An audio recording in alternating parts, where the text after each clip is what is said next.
നമസ്കാരം. Raf talk ഫുട്ബോളിലേക്ക് അവർക്കും സ്വാഗതം. ഫിഫ വേൾഡ് കപ്പിൻ്റെ റൗണ്ട് ഓഫ് 16 ഇന്ന് ബ്രസീൽ നോർവേക്കെതിരെ കളിക്കുകയാണ്. ഇന്ന് രാത്രിയാണ് മത്സരം. ഇന്ത്യൻ സമയം പറയുമ്പോൾ നാളെ പുലർച്ചെ 1:30 ആ കളി. കളിക്കുള്ള ബ്രസീൽ ടീമിൽ പ്രധാനമായും കഴിഞ്ഞ കളിയിൽ മാറ്റങ്ങളില്ലാത്ത 11 കൊണ്ടിറങ്ങുകയാണ്. പക്കറ്റൊക്കെ പരിക്ക് പറ്റിയതുകൊണ്ട് അവിടെ ഗബ്രിയേൽ മാർട്ടിനലി വരും എന്ന് മാത്രം. അപ്പോൾ കാസമിറോയും ഡാനിലോയും ഒക്കെ സ്റ്റാർട്ട് ചെയ്യും. ഈ രണ്ട് താരങ്ങൾക്ക് ഓൾറെഡി യെല്ലോ കാർഡ് ഉണ്ട്. ഇന്നത്തെ കളിയിൽ അവർക്ക് യെല്ലോ കാർഡ് കിട്ടിയാൽ അവർ വിജയിച്ചാൽ പോലും ക്വാർട്ടർ ഫൈനൽ മത്സരം അവർക്ക് നഷ്ടമാകും. അപ്പോൾ അതിൻ്റെ റൂള് നമ്മളൊന്ന് പരിശോധിക്കുകയാണ്.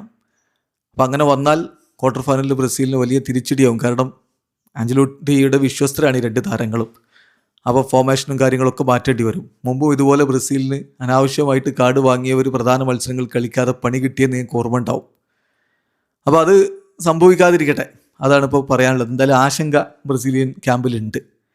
നമ്മൾ ആ റൂളും കാര്യങ്ങളും നോക്കിയാണ്. Both Danilo and Casemiro enter the round of 16 with yellow card. രണ്ടുപേരും ഒരു യെല്ലോ കാർഡുമായിട്ട് ഇറങ്ങുകയാണ്. കഴിഞ്ഞ കളിയിൽ യെല്ലോ കാർഡ് കിട്ടിയത് നമ്മൾ കണ്ടല്ലോ. കാസമിറോ ഒക്കെ അനാവശ്യമായിട്ട് കഴിഞ്ഞ കളിയിൽ യെല്ലോ കാർഡ് വാങ്ങിയതാണ്. അപ്പം ഇനിയൊരു യെല്ലോ കാർഡ് നോർവേക്കെതിരെ കിട്ടിയാൽ they would be suspended for a potential quarter final. Quarter final മത്സരത്തിന് അവർ സസ്പെൻഡഡ് ആയിരിക്കും. അത് കഴിഞ്ഞാൽ ക്വാർട്ടർ ഫൈനൽസ് കഴിഞ്ഞാൽ ഇതുവരെയുള്ള യെല്ലോ കാർഡുകളെല്ലാം അങ്ങ് പോവും, അതായത് ഒഴിവാക്കും. പിന്നെ അവിടെ നിന്ന് അങ്ങോട്ട് സെമി ഫൈനലിലേക്ക് ഈ യെല്ലോ കാർഡുകൾ ബാധകമായിരിക്കില്ല. All yellow cards will be reset once the quarter final ends. അപ്പോൾ ഇത് ക്വാർട്ടർ ഫൈനലിലും ബാധകമാണ് ഇപ്പോൾ നിലവിലുള്ള ഈ ഒരു യെല്ലോ കാർഡ് എന്നുള്ളതാണ്. അപ്പോൾ അതുകൊണ്ട് തന്നെ ഇതിൽ ഈ പ്രീ ക്വാർട്ടർ മത്സരത്തിൽ യെല്ലോ കാർഡ് കിട്ടുകയാണെങ്കിൽ താരങ്ങൾ അടുത്ത കളിക്ക് സസ്പെൻഡഡ് ആയിരിക്കും. എന്തായാലും ആഞ്ചലോട്ടി ആ കാര്യത്തിൽ കൂടി വളരെ കെയർഫുൾ ആയിരിക്കും എന്നുള്ളത് വ്യക്തമാണ്.